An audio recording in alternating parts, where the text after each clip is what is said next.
अस्सलाम वालेकुम। आज मैं ये नई वीडियो भेज रहा हूँ नरेशन की, जो डायरेक्ट और इनडायरेक्ट है।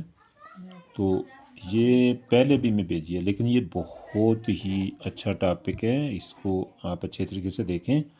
Narration direct and indirect, direct बात होती है किसी से, वही बात किसी दूसरे को बतानी है, उसको इनडायरेक्ट कहते हैं।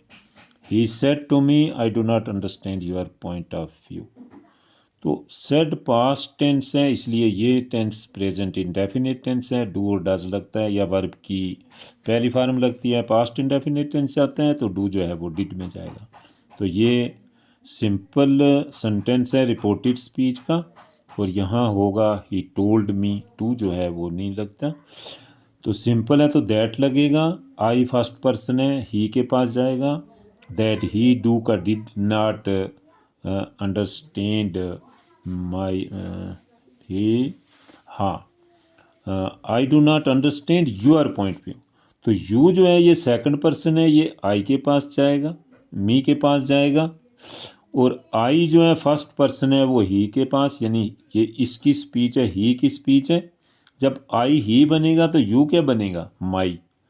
ही told me that he did not understand my point of view. ये आपका नरेशन, क्योंकि अगर यहाँ आई है और यहाँ यू आ रहा है या यू है, तो फर्स्ट पर्सन तो सब्जेक्ट के पास जाएगा और सेकंड पर्सन जो है वो ऑब्जेक्ट के पास जाएगा। ऑब्जेक्ट जो है वो मी है, मी का आई होता है, आई का फिर पोजेशन में जो है माई। जैसे इधर यू आ रहा है तो फिर हम माई लिखें। Number 2, she said to him have you learned your lesson. Have के बाद वर्ब की थर्ड फॉर्म लगती है। तो शी सेड टू हिम, उसने उसको कहा, have you learned your lesson, क्या आपने अपना लेसन जो है वो सीख चुके हो या जो भी है। तो ये इंट्रागेटिव है, तो शी आस्क्ड हिम। ये कभी चेंज नहीं होता, ना ये चेंज होता ना ये चेंज होता। सिर्फ यहाँ टोल्ड आएगा या आस्क्ड आएगा या टेल आएगा या आस्क्स आएगा। तो ऐसे अब ये अगर ये इंट्रागेटिव है, रिपोर्टेड स्पीच का सेंटेंस, तो इफ लगेगा।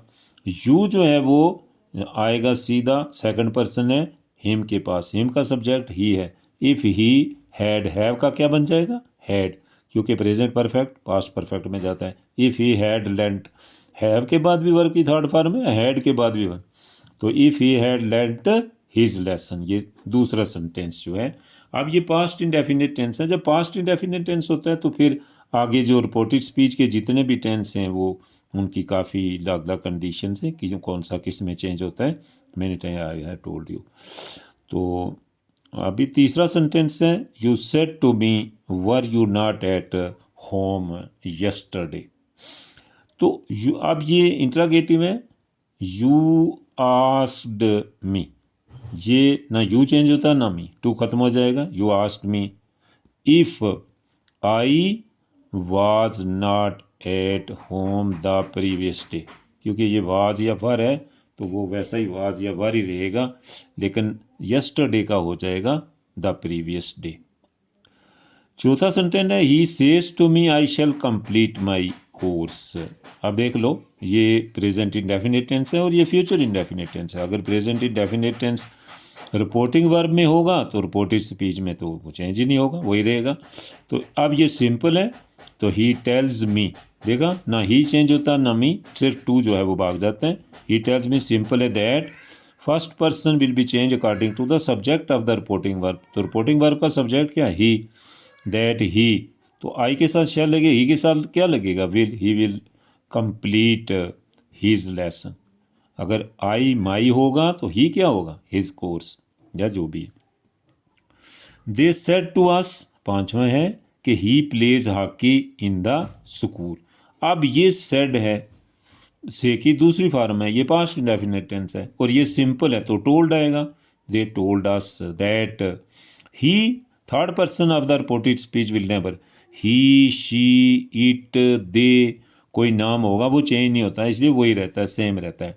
तो दैट ही, तो प्ले है ये प्रेजेंट इंडेफिनिट टेंस है, it's change into past indefinite tense. Play की दूसरी फॉर्म पास्ट है। प्लेड है, पास्ट में क्या बनेगा, played. That he played hockey in the school. तो ये बहुत ज़रूरी भी हैं और एग्ज़ाम में आने वाले भी होते हैं। कॉम्पिटिटिव एग्ज़ाम जो होता है उसमें भी पूछते हैं, या जो भी उसमें जो आपके इंग्लिश का क्वालिफाइड टेस्ट हो जो भी है, क्योंकि नरेशन जो है ये हर एक क्लास में, चाहे आप 10th करते हैं, 9th करते हैं, 8th करते हैं, 11th 12th ग्रेजुएशन करते हैं, या जो भी आगे, ये बहुत ज़रूरी है। लेकिन सबसे पहले you should learn the tenses. Tenses सीखने के बाद ही आपको पता चलेगा कि नरेशन कैसे चेंज होती है, ये कौन सा टेंस होता है। जब आप बिल्कुल परफेक्ट हो जाएंगे टेंसेस में, फिर आपकी नरेशन जो है that would be easy for you to learn. तो ये आप वीडियो देखें, लाइक भी करें और सब्सक्राइब भी करें, क्योंकि हमारी जो ये जो यूट्यूब चैनल है मेरा, RK एजुकेशन 01, इसमें बिल्कुल फ्री ऑफ कास्ट आपको पढ़ाया जाता है। आपके यूट्यूब में भी अगर आप करें RK एजुकेशन 01 तब भी आप देख सकते हैं। बाकी जो सर सैयद की जितनी भी क्लासेज हैं उनमें हम भेजते हैं, वो भी देख सकते हैं free of cost. Thank you very much.